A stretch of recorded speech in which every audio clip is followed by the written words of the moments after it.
In the course of the last few days, we had occasion to refer once again to the turning point in Western civilization in the 4th century A.D., with the example of John Scotus Erigena.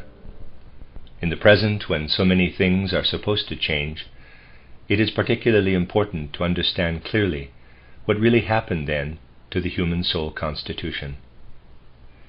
For it is a fact that we too are living in an extraordinarily significant moment in humanity's evolution. It is necessary for us to pay heed to the signs of the times and to listen to the voices of the spiritual world, so that out of the chaos of the present we may find a path into the future. In the 4th century A.D., changes took place in the souls of those belonging to the leading nations and tribes, just as in our century changes in part have begun to develop, in part will still occur. And in John Scotus Erigena, we have observed a personality who in a certain way was influenced by the after effects of humanity's worldview prior to the 4th century A.D. We shall now call to mind other things that also make evident this change of character. As far as can be done in a more outward manner, we will consider from this standpoint how the study of nature developed, in particular people's views of health and illness. We shall confine ourselves first of all to historical times. When we ask what the views concerning nature, particularly human nature, in connection with health and illness were, and look back into the early Egyptian period, we can for the first time speak of any similarity between these ancient views and ours now. Yet in regard to health, illness, and their natural causes, these ancient Egyptians held opinions still differing significantly from ours. The reason was that they thought of their relationship with nature quite differently from the way we think of it today. The ancient Egyptians certainly were not fully aware that they were gradually separating from the earth. They pictured their own bodies, and they naturally started by considering what we call, in quotes, body, in an intimate connection with the forces of the earth. We have already mentioned in the last lecture how such a concept arises, how it is that the human being pictures himself, in a certain sense, closely bound inwardly to the earth through his body. I referred to the ancient soul forces in order to illustrate this. It was altogether clear to the ancient Egyptians that they had to see themselves as part of the earth, similarly to how the plants must be seen as belonging to the earth. Just as it is possible to trace the course of the sap, or at least the earth's forces in plants, more or less visibly, so people in ancient Egypt experienced the working of certain forces that at the same time held sway in the earth. Therefore the human body was seen as belonging to the earth. This could only be done because a view of the earth prevailed that was quite different from the view prevalent nowadays. The ancient Egyptians would never have thought of representing the earth as a mineral body, the way we do it today. In a sense, they pictured the earth as a mighty organic being, a being not organized in quite the same way as an animal or man, but still in a certain respect an organism, and they considered the earth's masses of rock as a skeleton of sorts. They imagined that processes took place in the earth that simply extended into the human body. The ancient Egyptians experienced a certain sensation when they mummified the human corpse after it had been discarded by the soul, when they tried to preserve the shape of the human body by mummification. In the formative forces proceeding from the earth and forming the human body, they beheld something like the will of the earth. They were trying to give permanent expression to this will of the earth. These Egyptians held views concerning the soul that seem somewhat alien to a person of today. We shall now try to characterize them. It must be emphasized that when we go back to early Egyptian times, and even more so to the ancient Persian and Indian epochs. We find that based on instinctive old wisdom, the doctrine of reincarnation, the return of the essential human entity in successive earth lives, was widespread. We are mistaken, however, in assuming that these ancient people were of the opinion that what we know as soul today is what always returns. Especially the Egyptian concept demonstrates that such a view did not exist. Instead, it must be pictured like this. The soul spiritual being of man lives in spiritual worlds between death and a new birth. When the time approaches for this being to descend to the physical earth, it works formatively in the human body, in what comes through heredity from the successive generations. On the other hand, these ancient people did not think that what they bore in their consciousness during life between birth and death was the actual psycho-spiritual being that lives between death and a new birth and then shapes the human corporeality between birth and death. No, these people of antiquity pictured things differently. They said, "When I find myself in the waking state from morning until evening, I know absolutely nothing of the soul's spiritual matters that are also my own affairs as a human being. I must wait until my own true being, which worked on me when I entered into earthly existence through birth, appears to me in half-sleep or in image-filled sleep, as was the case in these ancient times." Thus the ancient human being was aware that in his waking state he was not meant to experience his actual soul being. Instead, he was to look upon his true soul entity as upon an external picture, something that came over him when he passed into the frequently described dreamlike clairvoyant conditions. In a certain sense, the human being in former times experienced his own being as something that appeared to him like an archangel or angel. Only beginning in ancient Egypt, people started to think of this inner human essence as belonging directly to the soul. If we try to characterize how the ancient Egyptians pictured this, we have to say the following. They thought, "In a dream image, my soul spiritual being appears to me in its condition between death and a new birth. It shapes the body for its use. When I look at the form of the body, I see how this soul spirit being has worked like an artist on this body. I see much more of an expression of my soul spiritual being in my body than if I look within. For that reason I shall preserve this body. As a mummy, its form shall be retained, for in it is contained the work the soul has done on the body between the last death and this birth. That is what I retain when I embalm the body and in the mummy preserve the image on which the soul spiritual being has worked for centuries."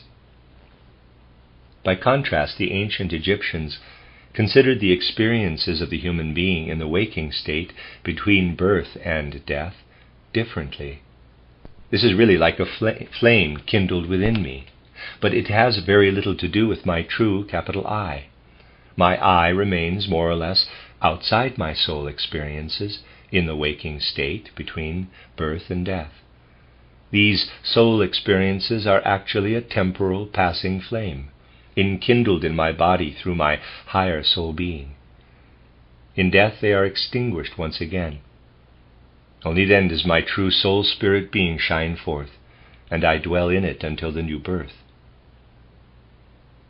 It is true that the ancient Egyptians imagined that in the life between birth and death, they did not properly attain to an experience of the soul element.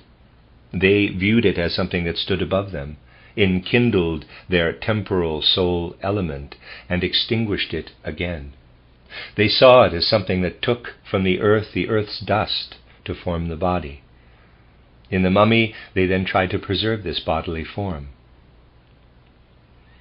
The ancient Egyptians really placed no special value on the soul element that experiences itself in the waking state between birth and death, for they looked beyond this soul nature, to a quite different soul-spirit essence, which ever and again forms new bodies and passes through the period between death and a new birth.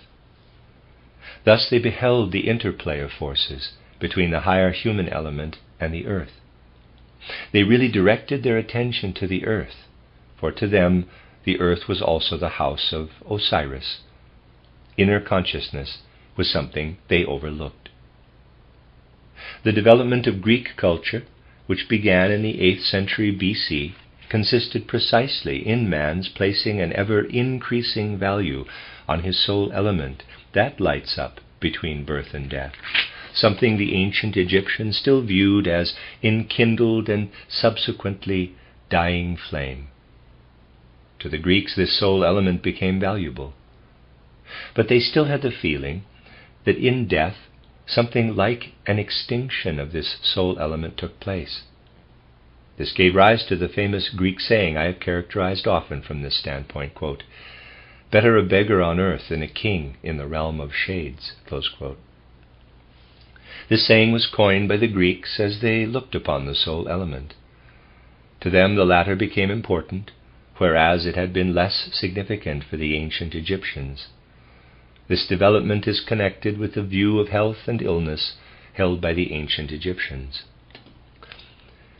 They thought that this soul spiritual element, which does not really enter properly into human consciousness between birth and death, builds up the human body out of the earth elements, out of the water, the air, the solid substances of the earth, and the warmth. And since the ancient Egyptians believed that this human body was formed out of the earth, they set great store by keeping it pure. During the golden age of Egyptian culture, maintaining the body in a pure state was therefore something that was especially cultivated. The Egyptians thought very highly of this body. Hence they felt that when the body became ill, its connection with the earth was in some way disturbed, in particular its relationship to the earth's water, and this relationship had to be restored. Therefore there were hosts of physicians in Egypt who studied the relationship of the earthly elements to the human body. Their concern was to maintain people's health, and when it was disturbed, to restore it by means of water cures and climatic treatments. Already in the heyday of Egyptian civilization, specialized physicians were at work, and their activity was principally directed at the task of bringing the human body into the proper relation with the earth's elements. Beginning with the 8th century BC, particularly in Greek civilization, this changed. Now the consciously experienced soul element became really important. People did not see it anymore in as close a connection with the earth as people in ancient Egypt had done. For the ancient Egyptians, the human body was in a sense something plant-like that grew out of the earth. For the Greeks, the psycho-spiritual element was the factor that held together the earth elements. They were more concerned with the way these elements in the body were held together by man's soul and spirit. On this basis developed the scientific views of Greece. We find them especially well expressed by Hippocrates, the famous Greek physician and contemporary of Phidias, Socrates, and Plato. This view of the importance of the human soul element, which becomes conscious of itself between birth and death, is already clearly developed in Hippocrates, who lived in the 4th century BC. We would be very much mistaken, however, if we believed that this soul spiritual element lived in Greek consciousness in the same way we experience it in our consciousness today. Just reflect on how poor, how abstractly poor this thing is that modern man calls his soul.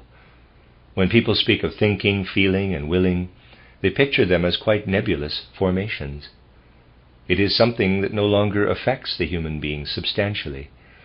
It had a substantial effect on the Greeks, for they had an awareness that this psycho-spiritual being actually holds together the elements of the body and causes their interplay. They did not have in mind an abstract soul element as people do today. They had in mind a full, rich system of forces that gives shape above all to the fluid element, bestowing on it the human form. The Egyptians felt the soul-spirit being that finds its way from death to a new birth gives form to this fluid element. The Greeks felt, what I experience consciously as my soul element, this is what shapes the water. It has a need for air, and then develops the circulatory organs in that form. It causes the conditions of warmth in the body, and also deposits salt and other earthly substances in the body. The Greeks actually did not picture the soul separately from the body. They imagined it molding the fluid body, bringing about the presence of air through inhaling and exhaling. They pictured the soul causing the conditions of warmth in the body's warming and cooling processes, the breathing and movement of the fluids, the permeation of the fluids with the solid ingredients, actually representing only about 8% of the human body. The Greeks pictured all this in full vitality. They attached special importance to the shaping of the fluids. They imagined that in turn a fourfold influence was at work in these fluids, due to the forces active in the four elements, earth, water, air, and warmth. This is how the Greeks pictured it. In winter, human beings must shut themselves off from the outer world to a certain extent. They cannot live in intimate contact with it. They must rely on themselves. In winter, above all, the head and its fluids make themselves felt. There, the part of the fluids that is most water-like works inwardly in the human being. In other words, for the Greeks, this was phlegm or mucus. They believed all that is mucus in the human organism to be soul-permeated, and particularly active in winter. Then came spring, and the Greeks found that the blood made itself felt through greater activity. The blood received greater stimulation than in winter. This is a predominantly sanguine time for human beings. Emphasis is placed on what is centralized in the arteries leading to the heart, and is active in the movement of fluids. In winter it is the movement of the phlegm in the head, hence this is the reason why the human being is then particularly inclined to any number of diseases of the mucous fluids. In spring the blood circulation is especially stimulated. The Greeks pictured all this in such a way that matter was not separated from the soul aspects. In a sense, blood and phlegm were half soul-like, and the soul itself, with its forces, was something half physical in moving the fluids. When summer approached, the Greeks imagined that the activity of bile, they called it yellow gall, which has its center in the liver, is particularly aroused. The Greeks still had a special view of what this is like in the human being. For the most part, people have lost this view. They no longer see how in spring the skin is colored by the blood stimulation. They no longer notice the peculiar yellow tinge coming from the liver, where this so-called yellow bile has its center. In the rosy flush of spring and the yellowish tinge of summer, the Greeks saw activities of the soul. When autumn came, they said, "Now, the fluids have their center in the spleen. The fluids of black bile are particularly active." In this way, the Greeks pictured in the human being movements and effects of fluids that were directly under the influence of the soul. Unlike the Egyptians, the Greeks considered the human body by itself, apart from the whole of the earth. Thus they came closer to the inner soul configuration of the human being, as it is expressed between birth and death. As this civilization progressed further, however, particularly as the Western element, the Latin-Roman element, gained ground, this view, which we find especially in Hippocrates, who based his medical science on it, was to a certain extent lost. Hippocrates held that the sole spiritual nature of man, manifesting between birth and death, causes these mixtures and separations of the fluids. When these do not proceed as the soul's spiritual influence intends them to go, the human being encounters illness. The soul's spiritual element actually always strives to make the activities of the fluids run their normal course. This is why the physician has the special task of studying the soul-spirit nature and the effect of its forces on the activities of the fluids, in addition to observing the illness.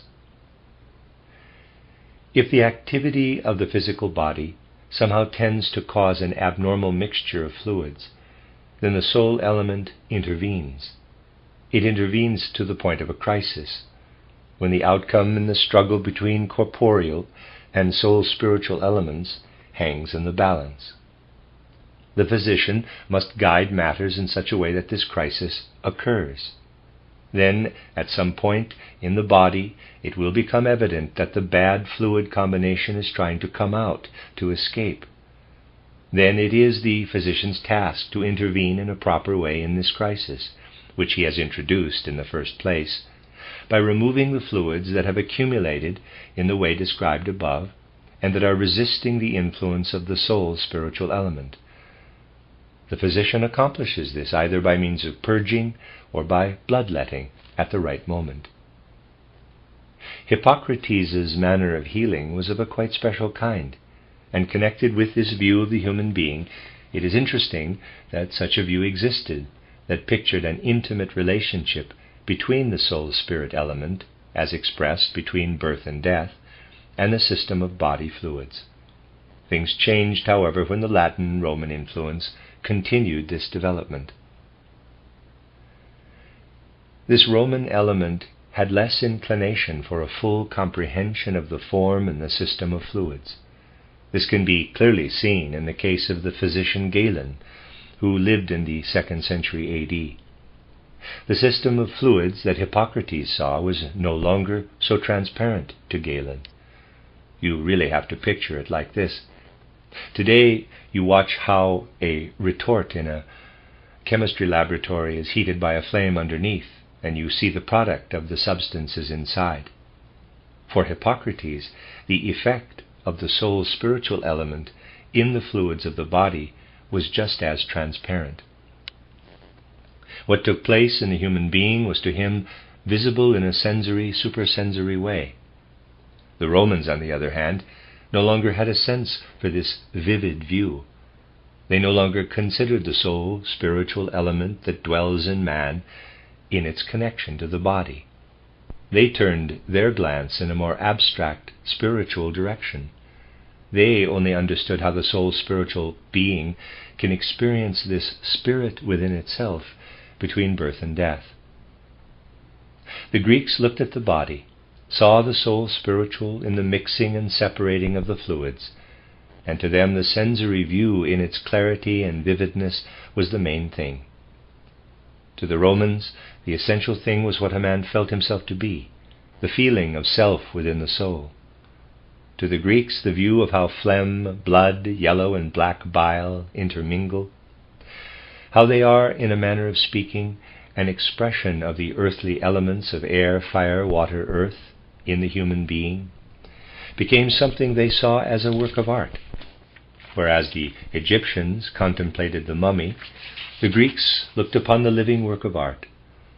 The Romans had no sense for this, but they had an awareness for taking a stand in life, for developing inner consciousness, for allowing the spirit to speak, not for looking at the body, but for making the spirit speak out of the soul between birth and death. This is connected with the fact that at the height of Egyptian civilization, 4 branches of knowledge were especially cultivated in their ancient form: geometry, astrology, arithmetic, and music. In contemplating the heavenly element that formed the human body out of the earth, the Egyptians imagined that this body is molded in its spatial form according to the law of geometry.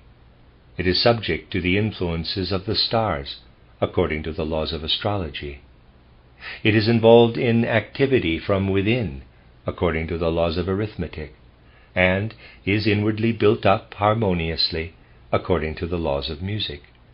Music here conceived not merely as musical tone elements, but as something that lives in harmonies in general. In the human being, as a product of the earth, in this mummified man, the Egyptians saw the result of geometry, astrology, arithmetic, and music. The Greeks lost sight of this. The Greeks replaced the lifeless mummified element, which can be comprehended by means of geometry, astrology, arithmetic, and music, with the living soul element, the inner forming, the artistic self-development of the human body.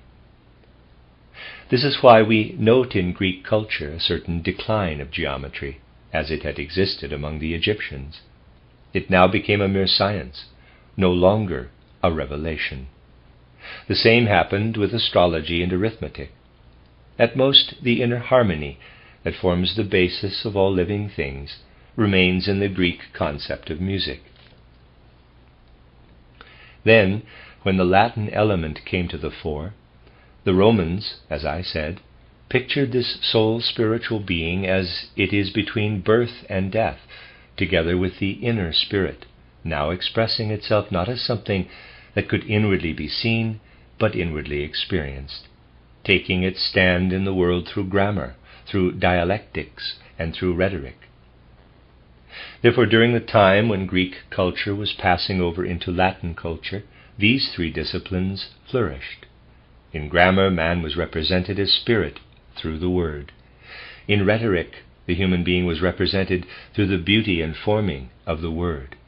In dialectics, the soul was represented through the forming of thought.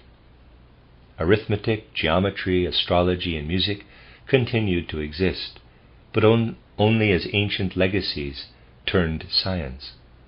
These disciplines, which in ancient Egypt had been very much alive, became abstract sciences. By contrast, the arts attached to man, grammar, rhetoric, dialectics, took on new life. There is a great difference between the way a person thought of a triangle in ancient Egypt prior to Euclid, and the way people thought of it after Euclid's time. The abstract triangle was not experienced in earlier times, the way it was conceived later on. Euclid signified the decadence of Egyptian arithmetic and geometry. In Egypt, people felt universal forces when they envisaged a triangle. The triangle was a being. Now all this became science, while dialectics, grammar, and rhetoric became alive. Schools were now established in accordance with the following thinking. Those people who want to be educated have to develop the spiritual potential in their already existent soul-spiritual human nature. As the first stage of instruction, they must master grammar, rhetoric, and dialectics. Then they have to go through what remains only as a traditional legacy, but forms the subjects of higher education: geometry, astrology, arithmetic, and music. These, then, were the 7 liberal arts, even throughout the Middle Ages: grammar, rhetoric, dialectics, geometry, astrology, arithmetic, and music. The arts that came more to the fore were grammar, rhetoric, and dialectics. The arts that were more in the background, conceived by the ancient Egyptians in a living manner as they stood on a relationship to the earth, were the subjects of higher learning.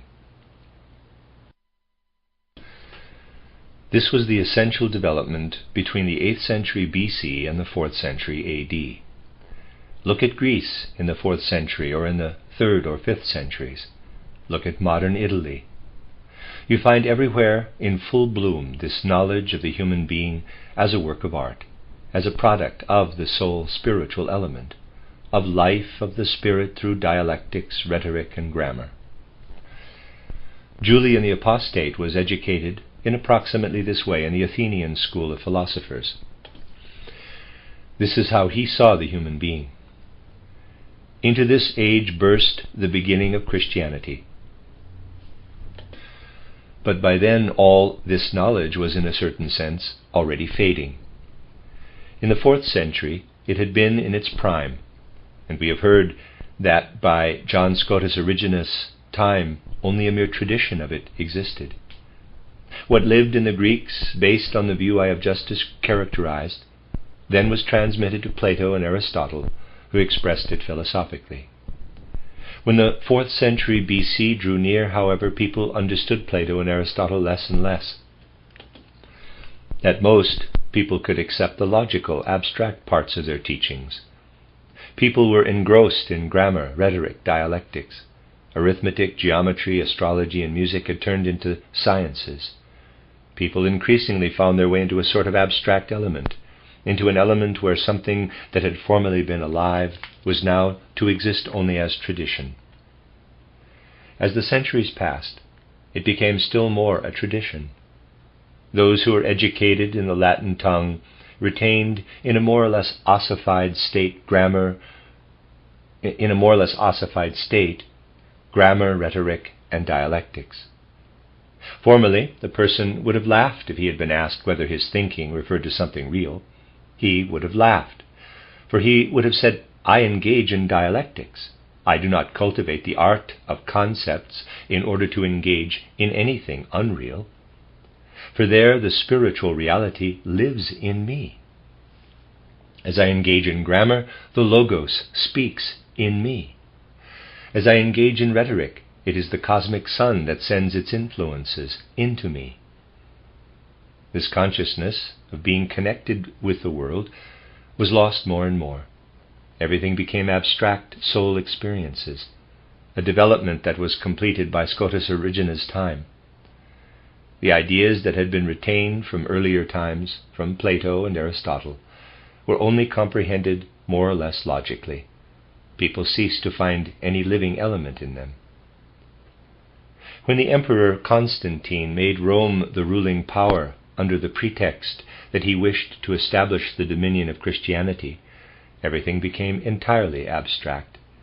It became so abstract that a person like Julian the Apostate, who had been educated in the Athenian school of philosophy, was silenced. With an aching heart he looked at what Constantine had done in the way of ossifying concepts and ancient living ideas, and Julian the Apostate resolved to preserve this life that had still been evident to him in the Athenian schools of philosophers. Later on, Justinian ruled from Byzantium, from Constantinople, which had been founded by Constantine. He abolished the last vestiges of these Athenian philosophers' schools that still possessed an echo of living human knowledge. Therefore the 7 wise Athenians they were not, they were a quite international group, men from Damascus, Syrians and others, gathered from all over the world, had to flee on order of Justinian. These 7 wise men fled to Asia, to the king of the Persians, where philosophers had had to escape to already earlier, when Zeno the Isaurian had dispersed a similar academy. Thus we see how this knowledge, the best of which could no longer be comprehended in Europe, the living experience that had existed in Greece, had to seek refuge in Asia. What was later propagated in Europe as Greek culture was really only its shadow. Goethe allowed it to influence him, and as a thoroughly lively human being, he was seized with such longing that he wished he could escape from what had been offered to him as the shadow of Greek culture. He traveled to the south in order to experience at least the after effects. In Asia, people who were capable of doing so received of Plato and Aristotle what had been brought across to them. This is why, during the 6th century, Aristotle's work was translated based on the Asian Arabic spirit. This gave Aristotle's philosophy a different form. What had, in fact, been attempted here? The attempt had been made to take what the Greeks had experienced as the relationship between the soul spiritual element and the body's system of fluids, what they had seen in full physical and soul spiritual clarity and formative force, and to raise it up into the region where the ego could be fully comprehended. From this originated the form of science tinged with Arabism, which was especially cultivated in the academy of Gondishapur, throughout the whole declining age of the fourth post-Atlantean epoch.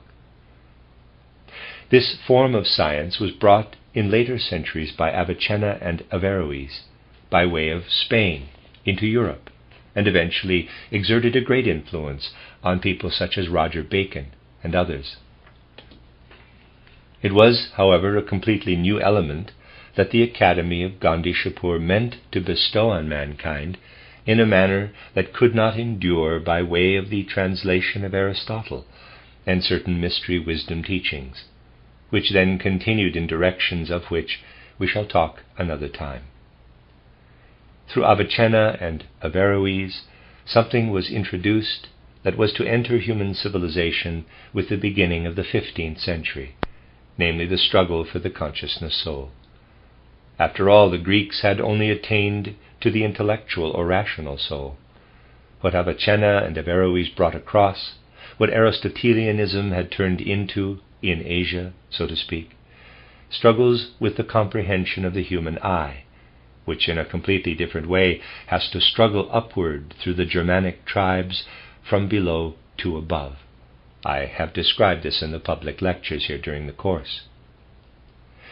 In Asia, on the other hand, the eye was received like a revelation from above, as a mystery wisdom. This gave rise to the view that for so long provoked such weighty disputes in Europe, namely that man's ego is not actually an independent entity, but is basically one with the divine universal being. The aim was to take hold of the ego. The I was supposed to be contained in what the Greek beheld as the being of body, soul, and spirit. Yet people could not harmonize the above with the I. This is the reason for Avicenna's conception that what constitutes the individual soul originates with birth and ends with death. As we have seen, the Greeks struggled with this idea. The Egyptians viewed it only in this way. The individual soul is enkindled at birth, extinguished at death. People were still wrestling with this conception when they considered the actual soul element between birth and death, the true soul element. The I, on the other hand, could not be transitory in this manner. Therefore Avicenna said, actually the ego is the same in all human beings. It is basically a ray from the Godhead, which returns again into the Godhead when the human being dies. It is real, but not individually real. A pneumatic pantheism came about, as if the ego had no independent existence, but was only a ray of the deity streaming between birth and death into what the Greeks viewed as the soul's spiritual nature. In a manner of speaking, the transitory soul element of man is ensouled with the eternal element through the ray of the Godhead between birth and death. This is how people imagined it. This shows to some extent how people of that age struggled with the approach of the I, the consciousness of the ego, the consciousness soul. This is what occurred in the span of time between the 8th century BC and the 15th century AD, the middle of which is the 4th century AD. People were placed in a condition where the concrete experience, which still dwelt in the mixing and the separating fluids, and beheld the soul element in the corporeal being, was replaced. A purely abstract state of mind, directed more toward man's inner being, replaced this vivid element of perception. It is indeed possible to say that until the 4th century AD, Greek culture predominated in Romanism. Romanism only became dominant when it had already declined. In a sense, Rome was predestined to exert its activity only in its dead element, in its dead Latin language, in which it then prepared the way for what entered human evolution in the 15th century. This is how the course of civilization must be observed. For once again we are now faced with having to seek the way toward knowing of the approach of spiritual revelation from the higher worlds. Once again we must learn to struggle, just as people struggled then. We must be clear about the fact that what we possess as natural science came to us by way of the Arabs. The knowledge we have acquired through our sciences must be lifted up to imagination, inspiration, and intuition. In a certain sense, however, we must also steel our faculties by means of observing the things of the past, so that we acquire the strength to attain what we need for the future. This is the mission of anthroposophical spiritual science. We must recall this again and again, my dear friends. We should acquire quite vivid perceptions of how differently the Greeks thought about soul and corporeal aspects. It would have sounded ridiculous to them if one had listed 72 or 76 chemical elements. They perceived the living effect of the elements outside and of the fluids within. We live within the elements, and so far as the body is permeated by the soul, the human being with his body lives within the 4 elements the Greeks spoke about. We have arrived at the point where we have lost sight of the human being, because we can no longer view him in the above manner, and focus only on what chemistry teaches today, in the way of abstract elements.